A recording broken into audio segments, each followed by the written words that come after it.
English translation 316th contact. Monday, 17th December 2001, 09 and 29 hours. Greetings, my friend. You came quite early today. First of all, you were already awake, and secondly, you sent for me urgently. I am glad to see you. I greet you.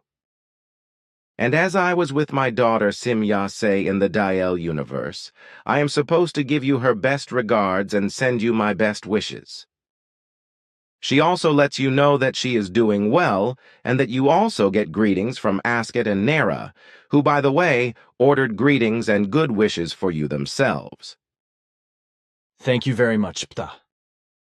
You may also send them all my best wishes and greetings. When will it be possible for me to see them all again? Is your new means of transport not ready to be used yet?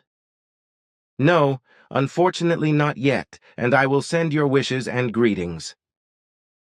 But when will it be, in terms of the new travel arrangements?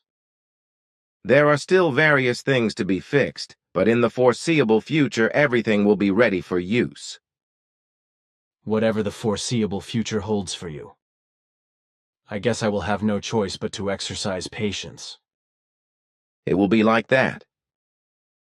But why did you send for me? It is about the fact that you do your very important work for the center, and all the group members on all meeting days in January, February, and March. So I would like to ask you, that is to say Quetzal, because we have a very important meeting in Fischingen in the canton of Thurgau. I understand. It is actually a concern that falls within Quetzal's competence and technology. So I have to ask him if there is any chance, but I cannot do that from here, so you will have to wait until I have cleared things up with Quetzal. That should be about 15-30 hours or 16 hours after I leave here? That is enough, because I do not need to know right away. Still, I am happy to have it done a bit quickly. So it shall be. Then I have a question once about a priest who had something to do with Isa Rashid. I cannot remember the name, where the priest was from, where Isa Rashid met him, and whether the man was a priest at all at that time, because his age was much lower than Isa's. The man was much younger than Isa Rashid, and at the time the two of them met, this man was probably still a young man, and therefore still went to school or was a novice or something. Unfortunately, Isa told me only once that he had spoken to this man or young man. I really do not know anything more. But maybe it would be interesting if this priest could be found, because maybe he could remember Isa Rashid. Isa also said that I can somehow remember that he would work in Jerusalem, as a priest. But my memory fails me as to whether Isa Rashid said whether the man was already a priest, wanted to become a priest, or was in training as a priest. These matters are known to me. In fact, this priest exists and is active in Jerusalem. I know this because I was personally interested in all the things surrounding Isa Rashid and consequently clarified everything in detail. So I can also tell you that the priest actually exists, is to be found in Jerusalem, and bears the name Mitri Raheb. Thank you. Your confirmation is enough for me to prove that Isa's statement was indeed correct. After all, I did not doubt it even if I wanted confirmation. Isa Rashid never lied to me. I could write to him and ask him if he remembers Isa. You can leave off doing that because he has no conscious memory of it, because everything is overloaded and buried deep in his memory among many other things, as I was able to determine. Pity. But what is important for me is that the man actually exists, and that you know his name. Then I have another question regarding Marco Polo. In a book entitled Das Lexikon der Populärirrtümer, The Lexicon of Popular Misconceptions, Eichborn Publishers by Krämer und Tränkler, the following is written. Title: Marco Polo. Marco Polo was in China, quote, "The only witness to this claim is Marco Polo himself. In truth, and unlike what we know from dozens of books or films, Marco Polo probably never got beyond Constantinople and the Black Sea.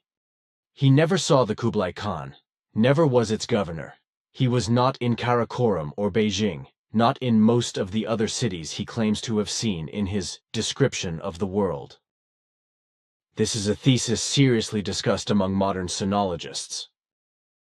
In other words, Marco Polo would have copied most of his book or dictated it to a fellow prisoner in a dungeon in Genoa, whereas a prisoner of war, he had 4 years to invent stories. End quote.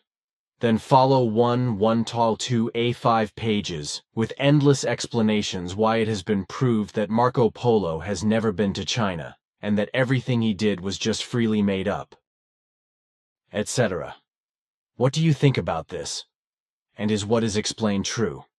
Do you even know the book? I know the book, yes, along with various other authors and books of the same or similar kind.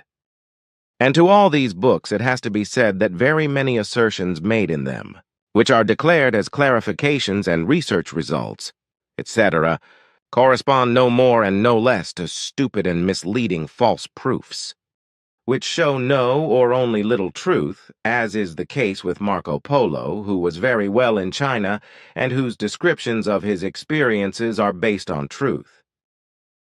My father Sfath was at that time in his younger years busy with all concerns of China on a freelance basis.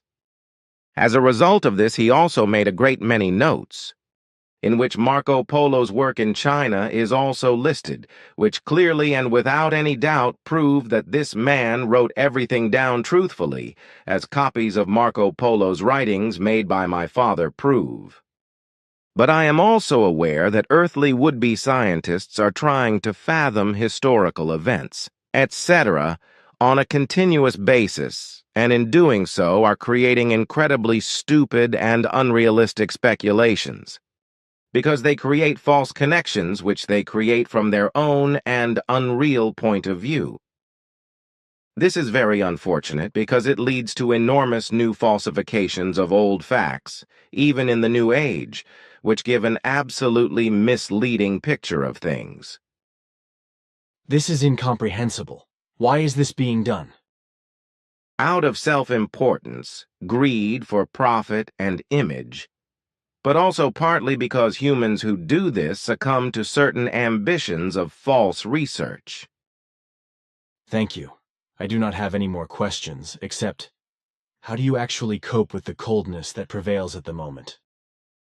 We already had 17 degrees below zero. I can do without cold. I prefer to stay where it is warm. But some of us, love the cold as much as the warmth. But now I must go again.